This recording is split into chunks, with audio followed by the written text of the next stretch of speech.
শীতের আমেজ শেষ, শুরু হয়েছে গরমের মৌসুম, যার কারণে গত এক সপ্তাহে হঠাৎ করে বিদ্যুতের চাহিদা প্রতিদিন 700 থেকে 800 মেগাওয়াট বেড়েছে।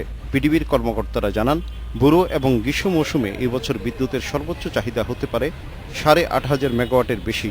বর্তমানে দৈনিক 7,000 মেগাওয়াটের মতো বিদ্যুৎ উৎপাদন হচ্ছে। আগামী 1-2 মাসে 6 থেকে 7টি বিদ্যুৎ কেন্দ্র উৎপাদনে আসার কথা।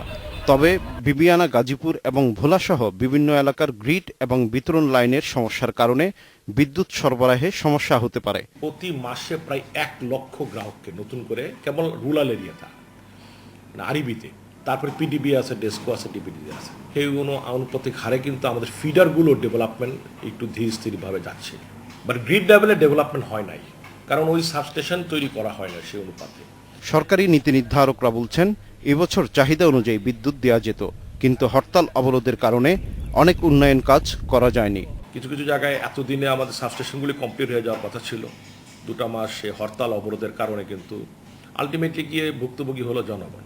পিডিবির কর্মকর্তারা জানান, এখন গ্যাস সংকট সহ বিভিন্ন কারণে 1,500 মেগাওয়াট উৎপাদন ক্ষমতার 15টি কেন্দ্র এবং ইউনিট বন্ধ আছে। পুরনো কেন্দ্রগুলো ঠিকমতো কাজে লাগাতে না পারলে বিদ্যুৎ সংকট আরও বাড়তে পারে। Shahed Siddiqui, independent news, Dhaka.